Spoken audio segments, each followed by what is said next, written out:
Bonjour à tous, bonjour à toutes, ici Ayosh pour une nouvelle vidéo de Art of War 3, enfin presque. Je vais faire une vidéo sur un format que je n'ai jamais fait, c'est à savoir une note de patch détaillée de la page Facebook des développeurs Gear Games.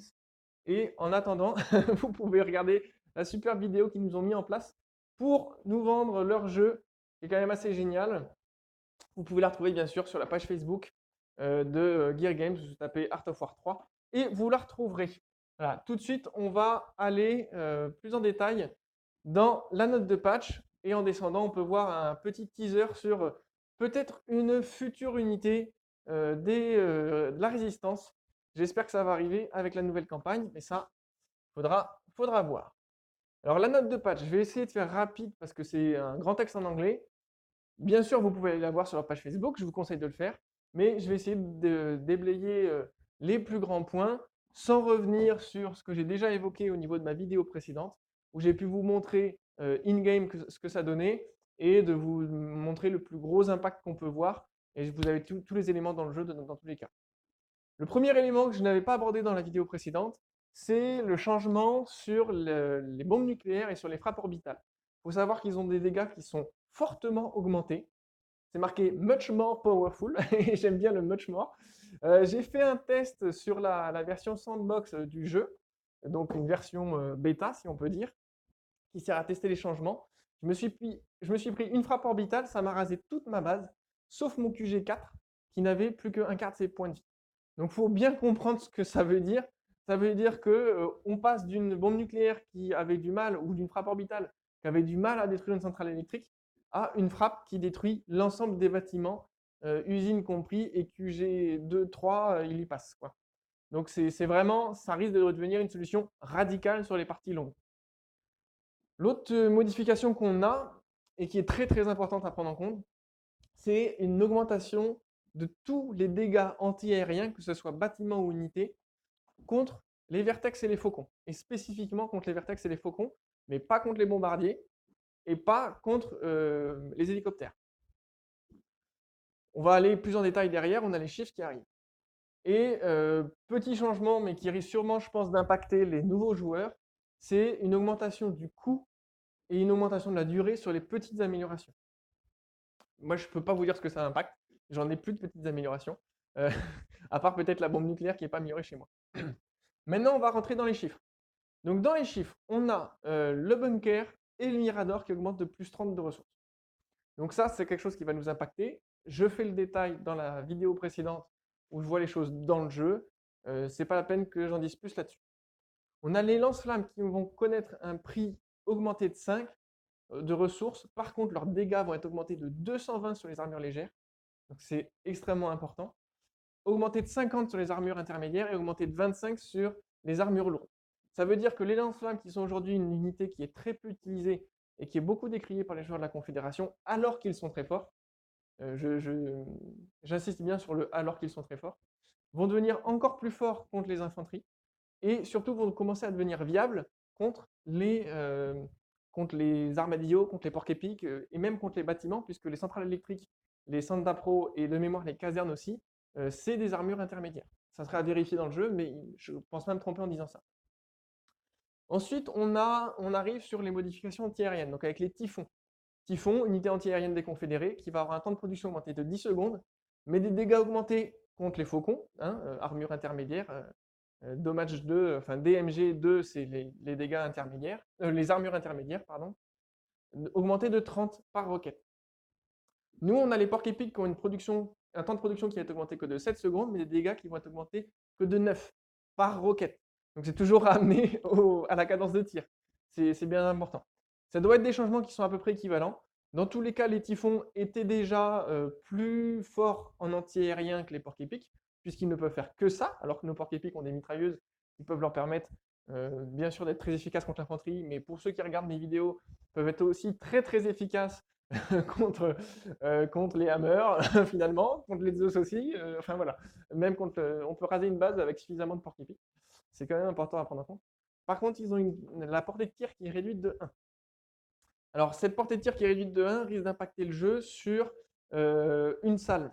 C'est-à-dire que quand on a un passage de vertex, perte de 1 de portée veut dire que la première salve va partir un petit peu plus tard, mais surtout, ça veut dire que la dernière salve va partir plus tôt. Voilà. Donc, on réduit le temps de tir ou, des porc-épics sur un passage pardon, de vertex.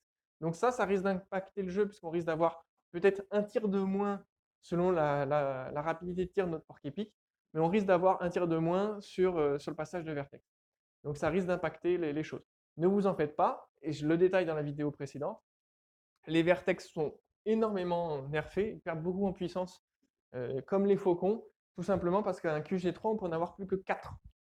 Et sur un, oui, c'est ça, un QG3, on peut en avoir plus que 4, et un QG4, on peut en avoir 12 maximum. Donc ça veut dire qu'on réduit fortement la possibilité d'une agression tôt dans le jeu avec des vertex. Ensuite, on passe au mammouth pour la résistance. Vous allez comprendre pourquoi je fais dans cet ordre-là. Les mammouths de la résistance qui perdent 1 de portée. Donc notre unité spéciale niveau 2 qui perd en 1 de portée. Il faut savoir que ça impacte beaucoup l'avantage des mammouths, puisque les mammouths sont une unité qui tire lentement, mais qui tire de très loin. Ils ne font pas des dégâts impressionnants, mais parce qu'ils tirent de très loin, on va obliger les confédérés à sortir de leur position retranchée. Et un grade en mouvement, ça ne fait pas de dégâts, et un Zeus en mouvement, ça fait moins de dégâts qu'un Zeus qui se déplace, puisque son canon principal, il est obligé de s'arrêter pour pouvoir faire feu. Donc, si on perd ce 1 de portée, ça va impacter derrière la possibilité qu'on a de harceler de loin les mammouths.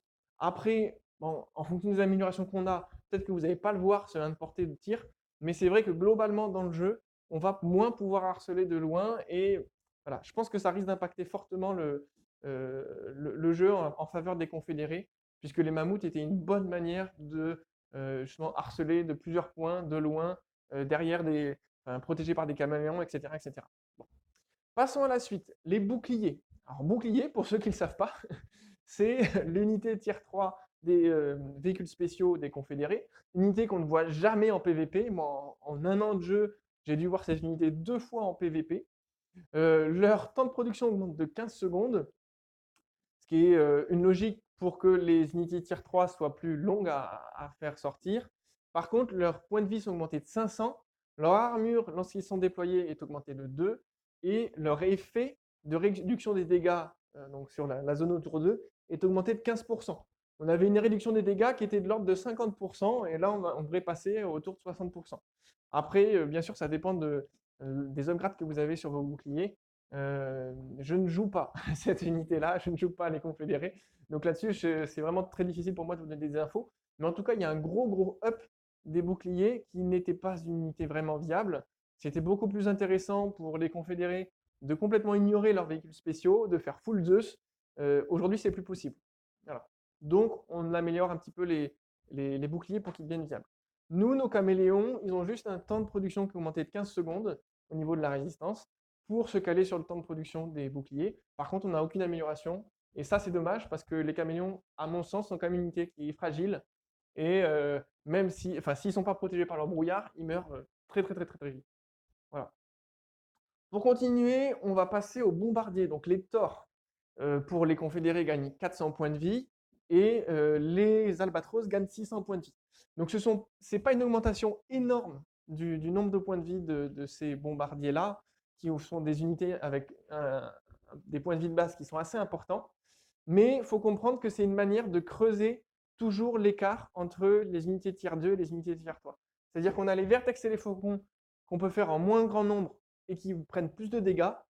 Et en augmentant les points de vie des bombardiers, on rend l'attrait des bombardiers encore plus important. Voilà. C'est bien ça l'objectif. J'ai l'impression, derrière cette mise à jour-là, c'est forcer les joueurs à partir sur des unités tier 3, type Jaguar Zeus, Caméléon Bouclier, et puis Thor et Albatros, voilà, qui étaient des unités qui parfois étaient abandonnées. Faites un tour sur YouTube, vous allez voir qu'il y a énormément de joueurs de la Confédération qui ne faisaient que du full vertex, et ils pouvaient monter level 4, enfin QG4, c'était toujours pour faire plus de vertex. Et on arrivait à 12 vertex, on arrivait à autant de vertex que vous voulez, on essayait de raser la base en un passage, quoi. Donc ça, vraiment, c'est une stratégie qu'ils sont en train de détruire, qui ne leur conviennent pas. Et moi, ça me convient bien, parce que vraiment, le full vertex, où un gars fait rush QG3 et il t'envoie 8 vertex en 15 minutes ou en 12 minutes, ça fait vraiment très mal. Ensuite, dans la continuité des améliorations antiaériennes, donc on a les Poséidons pour les confédérés, donc bateau tier 3, qui augmentent leurs dégâts de 16 contre les faucons, et c'est bien que contre les faucons. Et on a les alligators pour la résistance, qui augmentent leurs dégâts de 23. Encore une fois, il faut ramener ça, c'est 23 par roquette. Donc il faut voir en fonction de la cadence de tir, pour voir l'impact que ça a dans le jeu.